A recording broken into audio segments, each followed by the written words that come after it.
Hello, good morning. It's Phil Thatch, and I'm back once again at Dayton Point Park. Today I've brought the two inexpensive 800mm lenses from Canon, the RF800 f11 and the RF200 to 800 f6.3 to f9. And I'm shooting the 200 to 800 at f10, which I've learned through trial and error that it looks a little better at f10. And of course, the f11 lens doesn't have an aperture. It's f11 all the time. That's wide open and all the way stopped down. So I'm comparing back and forth between the two. So we'll see how that goes this morning.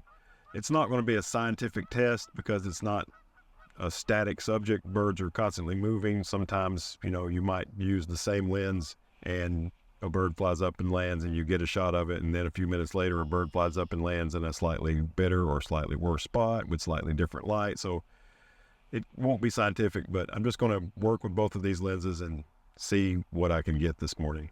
I started off on red-winged blackbirds right at the top of the boat ramp, which is a location I've shot 3 or 4 times already this spring. It's pretty reliable for red-winged blackbirds.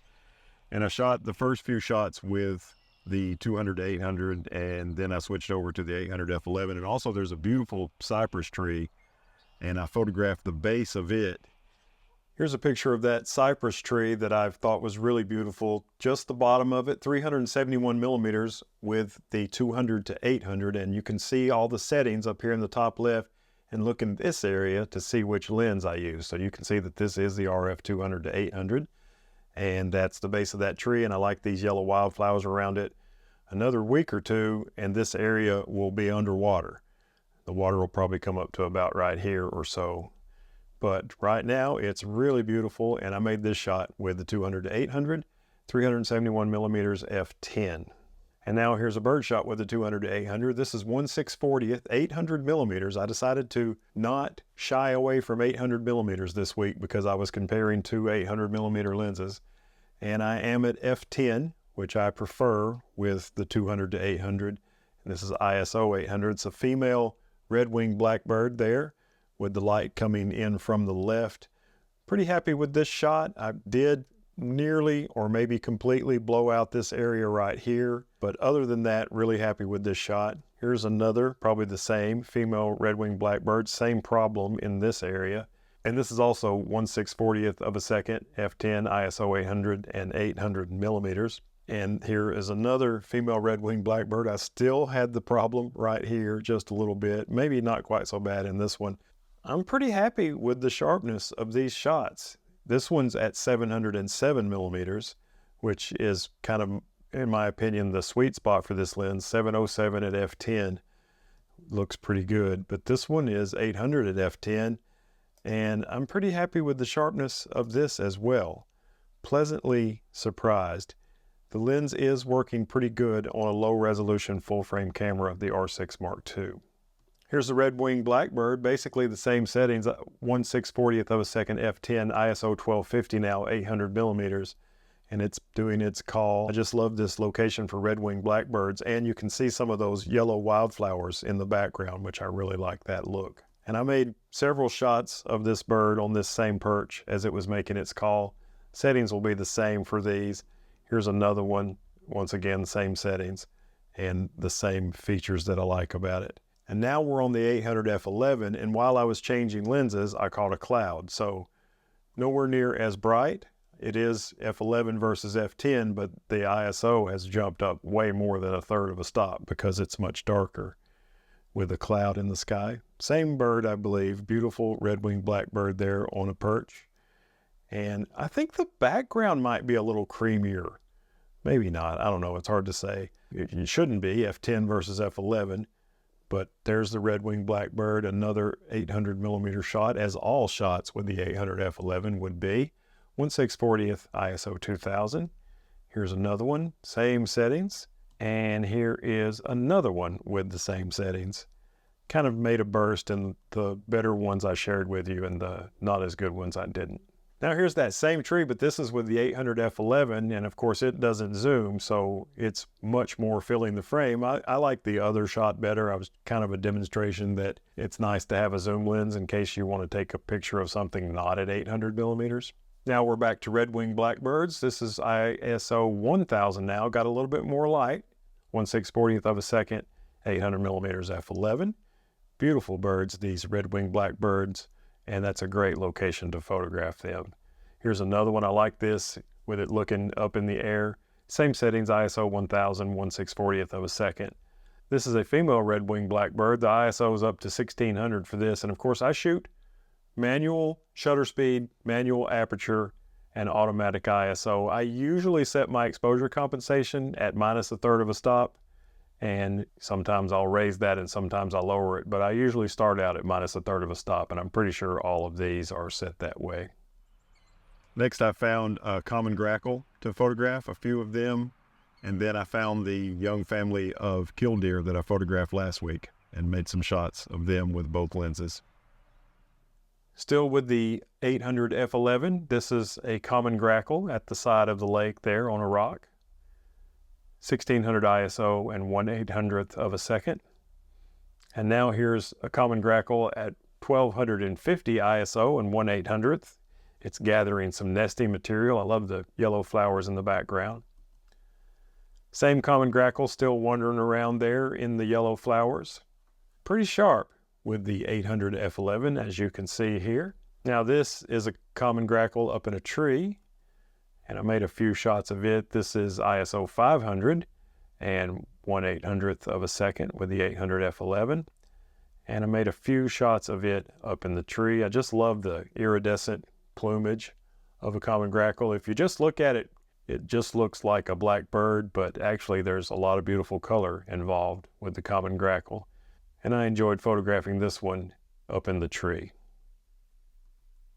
Now I'm back with the 200 to 800, and I found the family of killdeer, the same ones that I was photographing last week. And this is 800 millimeters f10, 1/800th, and only 400 ISO for this shot. And you can see, here's the adult, or the parent, killdeer, and underneath it are two chicks hiding. It was a little bit chilly that morning, even though it was sunny. It was a little bit chilly, and the chicks would go and hide under the parent for a while to stay warm. And I really love the way this shot turned out. Probably my favorite shot of the day. And pretty happy with the sharpness with the 200 to 800 at f10 and 800 millimeters. This is another shot in that burst. There was a whole lot of them, but I shared these two that had the best head angle and the best sharpness. Now I've switched to the 800 f11, and while I was switching, the two chicks that were under the parent started wandering off, and I just about missed it when the chicks and the parent would be in the frame at the same time, but I did manage to catch this shot with two of the chicks and the parent. And this is 800 ISO, f11, 800 millimeters, and 1/800th of a second. And this is another shot with the 800 f11, ISO 640 this time, of one of the parents there. This is a little grassy area near the tackle store. The birds were last week down by the lake, but the water level had come up, and I think that forced them to move up to this grassy area. And really happy with this shot with the 800 f11. You can see the 800 f11 has nice sharpness as well. I was really expecting the 800 f11 to blow the 200 to 800 away, but they both performed well today.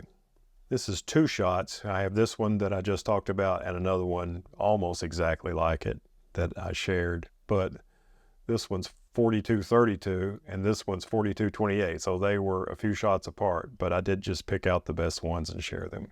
And then an American robin landed on the power line that feeds the tackle store, so I made a photograph of it, 1/800th, ISO 400 with the 800 f11.